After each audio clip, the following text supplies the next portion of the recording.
नमस्कार दोस्तों, मैं पंकज सिंह पुनः आप सभी के समक्ष अपने YouTube channel PR Pankaj Singh पे आप सभी का स्वागत करता हूं। जैसे कि हम भूगोल विषय का अध्ययन कर रहे थे, उसी कड़ी में आज हम भूगोल विषय में एक अगला टॉपिक लेकर आए हैं, हिमालय पर्वत की उत्पत्ति एवं परिचय। आइए हिमालय के बारे में हम जानते हैं। ये है हिमालय का मानचित्र। हिमालय का विस्तार पश्चिम से पूर्व में दुनिया की सबसे लंबी पर्वत श्रृंखला है। लेकिन अब आपके दिमाग में एक सवाल होगा कि यदि हिमालय दुनिया की सबसे लंबी पर्वत श्रृंखला है तो एंडीज और रॉकीज और यूरल पर्वत जो हैं अक्सर किताबों में आप पढ़ते हुए उनसे बड़े हैं। तो देखिए वो बड़े हैं, लेकिन कैसे? और हिमालय भी सबसे लंबी पर्वत श्रृंखला है। तो सबसे पहले हम देखते हैं दक्षिण अमेरिका की एंडीज पर्वत श्रृंखला। एंडीज पर्वत श्रृंखला। दूसरी उत्तरी अमेरिका में रॉकी पर्वत श्रृंखला।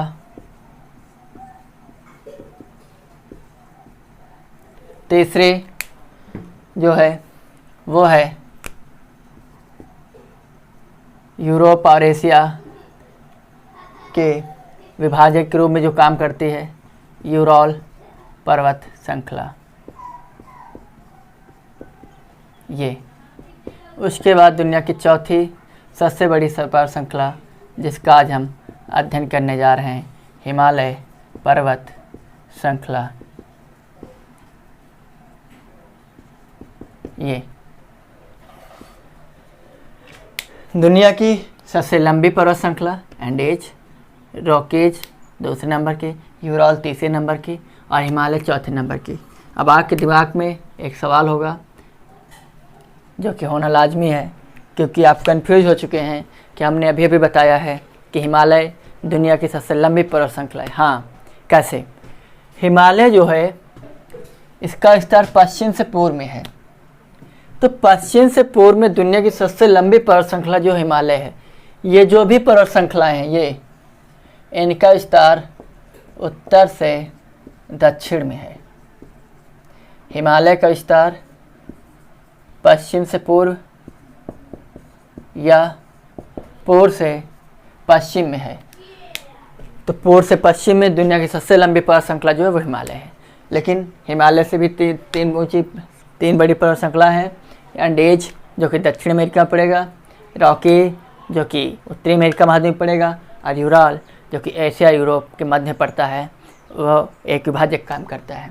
उसके बाद हिमालय पर्वत श्रृंखला जो चौथे नंबर की दुनिया की सबसे लंबी पर्वत श्रृंखला है। लेकिन यदि आपसे क्वेश्चन पूछ लिया जाए कि उत्तर से दक्षिण में सबसे लंबी पर्वत श्रृंखला, तो आपका आंसर होगा एंडीज। तो यहाँ पर क्रम चलेगा ये 1 2 3 4। लेकिन यदि आपसे पूछ लिया जाए दुनिया की सबसे लंबी पर्वत श्रृंखला जिसका विस्तार पूर्व से पश्चिम, पश्चिम से पूर्व में है, तो आपका आंसर होगा हिमालय। इस प्रकार हिमालय पश्चिम में नंगा पर्वत से लेकर पूर्व में नामचा बारवा पर्वत तक स्थित है। यानी नंगा पर्वत आपकी चोटी जो है वो जम्मू कश्मीर में पड़ती है और नामचा बारवा पर्वत आपका अरुणाचल प्रदेश में पड़ता है जो कि पूर्व में है। ये आपका बृहद हिमालय है, बीच में मध्य हिमालय को लघु हिमालय कहते हैं। सबसे दक्षिणी हिस्से में या सबसे नीचे आपका शिवालिक हिमालय है। इसके उत्तर में जाएंगे तो आपके ट्रांस हिमालय की 3 पर्वत श्रृंखलाएँ हैं, काराकोरम, लद्दाख और जास्कर। ट्रांस के उस पार जाएंगे। ट्रांस मीन्स होता है पार, अर्थात ये जो है हिमालय के पार हैं। तो हिमालय के पार इसलिए इसको हम ट्रांस हिमालय बोल देते हैं। ये इधर आपका तिब्बत का पठार, इसके ऊपर जाएंगे यानी उत्तर जाएंगे तो आपका पामीर का पठार। और जो आपका ट्रांस हिमालय है, ट्रांस हिमालय क्युनलुन पर्वत श्रेणी का हिस्सा है। क्युनलुन पर्वत श्रेणी जो है वो पामीर के पठार का हिस्सा है। ये जो हिस्सा है ये क्युनलुन पर्वत की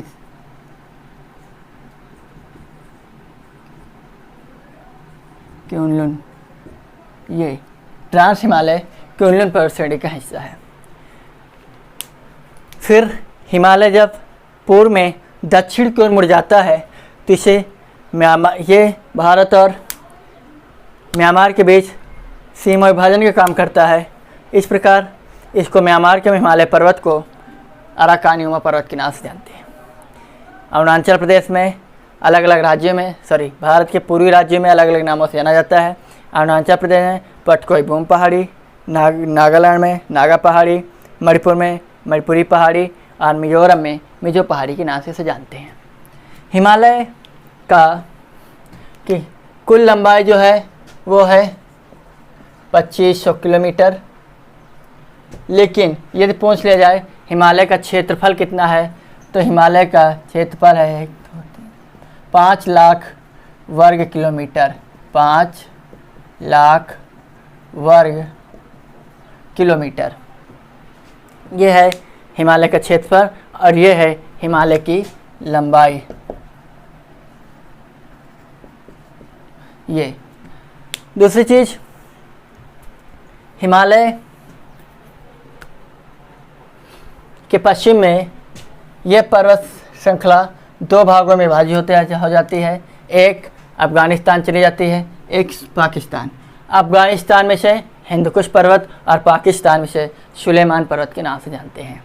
बाकी हिमालय का जो भी कुछ विस्तार है हम अगले लेक्चर में देंगे। आज हम हिमालय के उत्पत्ति के बारे में आपसे बात करते हैं।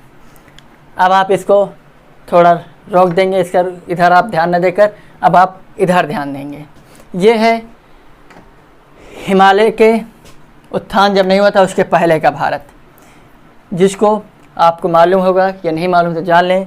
प्रायद्वीपीय भारत को जो है वह गोंडवाना लैंड का हिस्सा है और गोंडवाना लैंड अफ्रीका महाद्वीप का एक हिस्सा है, जो कि अफ्रीका महाद्वीप का पूर्वी हिस्सा टूटकर उत्तर पूर्व की ओर प्रवाहित होते हुए अरबों खरबों वर्ष में वो उत्तर पूर्व के आते आते यहाँ पर एक टिथिस सागर था, इसके ऊपर अंगारा लैंड था। तो गोंडवाना लैंड आते आते उत्तर पूर्व की ओर प्रवाहित हो रहा था, उधर से अंगारा लैंड दक्षिण पश्चिम की ओर प्रवाहित हो रहा था।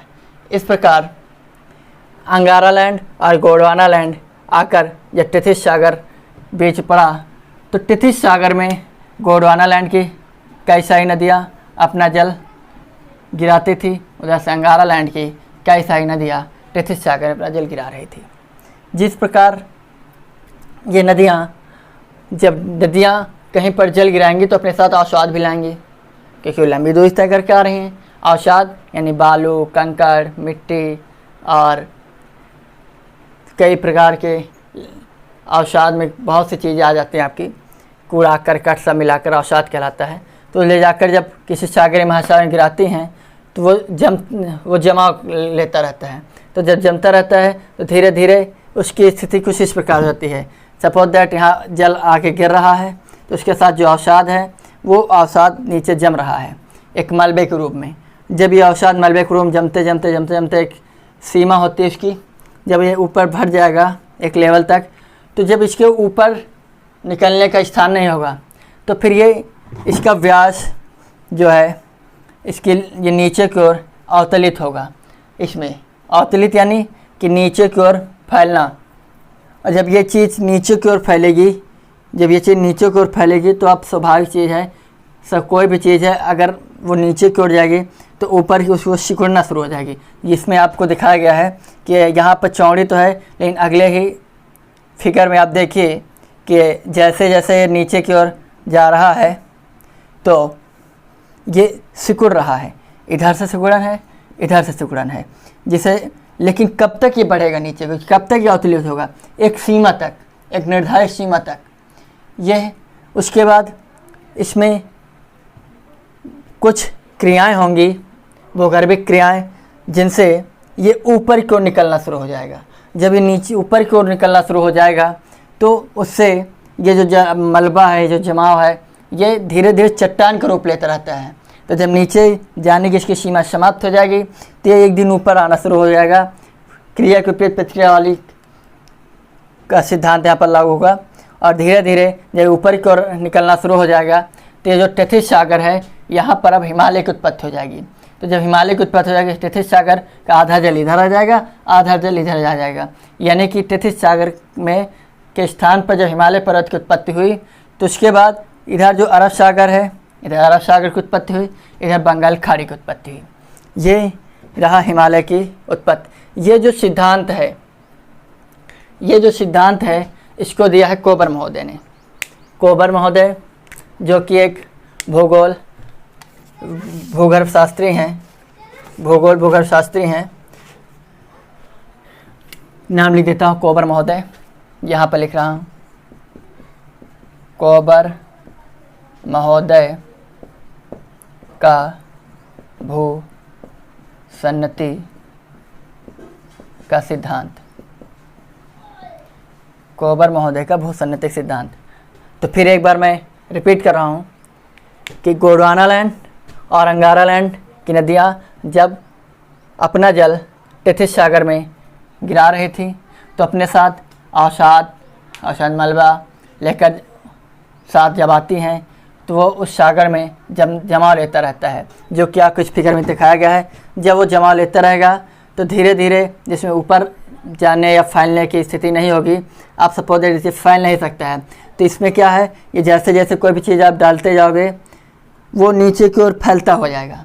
और नीचे को कब तक फैलेगा, जब तक उसकी एक लिमिट होगी, और लिमिट के बाद वो या तो फट जाएगा। अगर वो फट नहीं सकता है तो चीज़ें ऊपर की ओर निकलना शुरू हो जाएंगी। सेम प्रक्रिया यहाँ पर आपको अपने माइंड में रखकर सोचना है कि जब इस सागर में जब मलबा आकर जम रहा था तो इसकी जो फैलने की क्रिया थी वो समाप्त हो गई। तो जब फैलने की क्रिया समाप्त हो गई तो अवतलन शुरू हो गया। अवतलन यानी नीचे की ओर फैलना, नीचे की ओर बढ़ना। तो जब नीचे की ओर बढ़ने लगा, इस फिगर में आप देखिएगा तो ये धीरे धीरे इसमें जो मलबा आता रहा, जमता रहा और मलबा धीरे धीरे चट्टान का रूप लेता रहा। जब वो चट्टान का रूप लेता रहा अरबों खरबों वर्षों बाद ये जो क्रिया थी अवतरण की क्रिया समाप्त हो गई, यानी रुक गई। अब ये नीचे फट तो सकता नहीं है कि नीचे निकल जाएगा, तो फट नहीं सकता, तो ये क्या होगा, अब ऊपर निकलेगा। तो जब ये ऊपर निकलेगा तो जब ऊपर निकला उससे आपके हिमालय पर्वत की उत्पत्ति हुई। तो जब हिमालय पर्वत की ऊपर उत्पत्ति हुई तो टेथिस सागर के स्थान पर आपका हिमालय पर्वत आज जो कि आप देख रहे हैं स्थित है। जो यहाँ पर जो सागर था वो उसका आधा पानी इधर आ गया अरब सागर के रूप में और आधा पानी इधर चला गया बंगाल की खाड़ी के रूप में। तो ये रहा कोबर महोदय का भूसन्नति सिद्धांत। कोबर महोदय जो कि एक जर्मन भूगोलवेत्ता हैं और इन्होंने टेथिस सागर की जगह टेथिस भूसन्नति शब्द का इस्तेमाल किया है। टेथिस भूसन्नति, टेथिस सागर की जगह टेथिस भूसन्नति शब्द का इस्तेमाल किया है। अक्सर एग्जाम पूछ लिया जाता है टेथिस भूसन्नति या भूसन्नति का शब्द का इस्तेमाल किसने किया है, तो आपका आंसर होगा कोबर महोदय। ये रहा आपका कोबर महोदय का भूसन्नति का सिद्धांत। अब दूसरा तरीके से हम आपको बताने की कोशिश करें। अगला है हैरी हैश का प्लेट टेक्टोनिक सिद्धांत। हैरी हैश महोदय ने क्या बताया, देखते हैं। हैरी हैश का प्लेट टेक्टोनिक सिद्धांत। हैरी हैश का प्लेट टेक्टोनिक सिद्धांत या थ्योरी। पूरी पृथ्वी पर 200 किलोमीटर गहराई पर कुछ दृढ़ भूखंड प्लेटें हैं पाई जाती हैं, जो कि मुख्यतः 6 प्रकार की होती हैं, जो कि इस प्रकार हैं। हम आपके सामने लिख रहे हैं, कुछ यहाँ लिखे हैं, कुछ वहाँ लिख देंगे। पहली जैसे कि इंडियन प्लेट,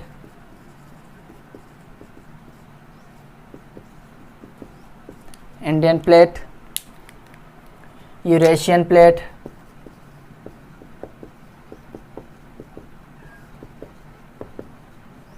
अफ्रीकन प्लेट,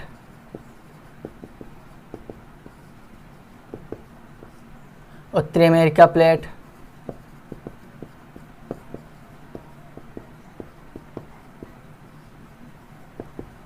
दक्षिणी अमेरिका प्लेट,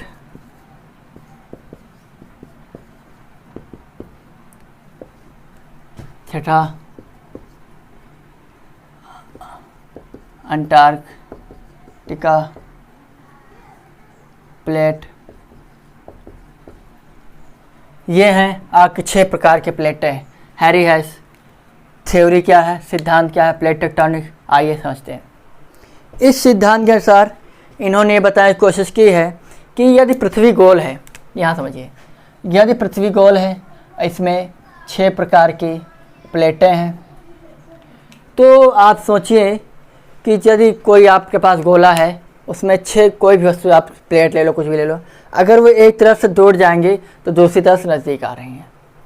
सिंपल सी चीज़ है, अगर वो एक तरफ से दूर जा रही हैं दूसरी तरफ से नज़दीक है। क्यों? क्योंकि पृथ्वी क्या है, गोल है, इसलिए ये एक तरफ से दूर जाएंगे तो दूसरी तरफ से नज़दीक आती रहेंगी।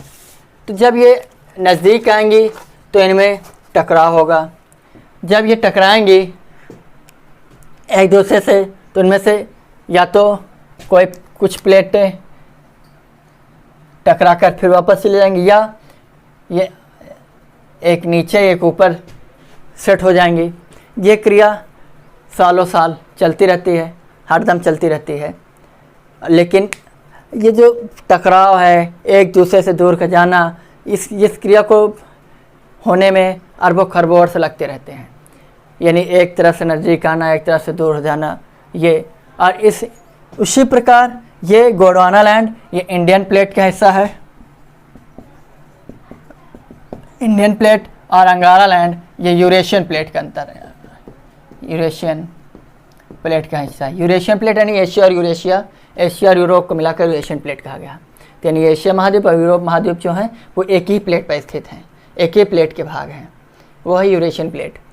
तो उनका कहना है कि पृथ्वी गोल है, तो ये आपस में जब एक दूसरे से टकराई होंगी, जब टकराने के बाद इनके बीच में जो मलबा था, जो चट्टान का रूप ले चुका था, वो जब ये प्लेटें आपस में टकराएंगी, जो भी चीज़ बीच पड़ेगी वो फैलेगी, और नीचे जाने का स्थान है नहीं, इसलिए सारा का सारा मलबा यानी सारा का सारी चट्टान ऊपर की ओर निकलेगी। और जब ऊपर की ओर निकलेगी तो एक पर्वत का निर्माण होगा, एक चोटी का, एक शिखर का निर्माण होगा, जिसे हम हिमालय पर्वत के नाम से जानते हैं।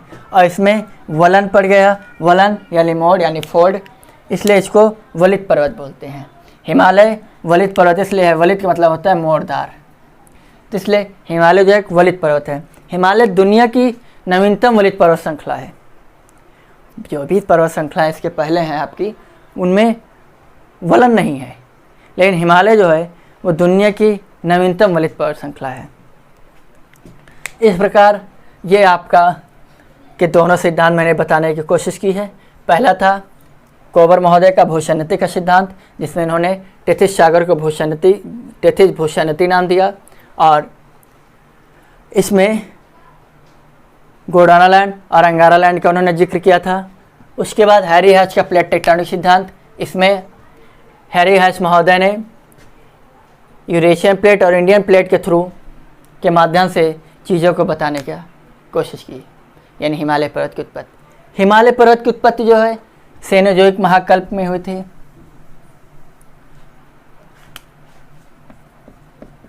सेनोजोइक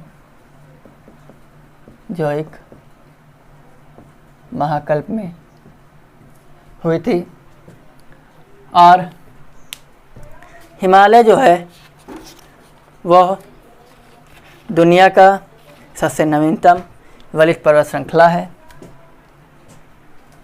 बाकी जो भी चीज़ें हैं हम परिचय आपको करा ही चुके हैं, हिमालय से उत्पत्ति हो ही चुकी है।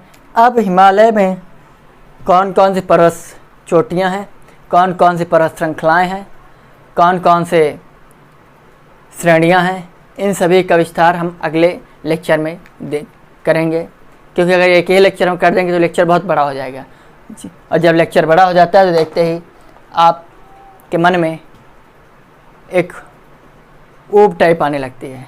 इसलिए वो चीज़ ना है, आपका इंटरेस्ट बना रहे स्टडी से, पढ़ाई से, इसलिए हम लेक्चर थोड़े छोटे रख रहे हैं। ठीक है, आज के लिए इतना ही। थैंक यू, धन्यवाद, जय हिंद, जय भारत।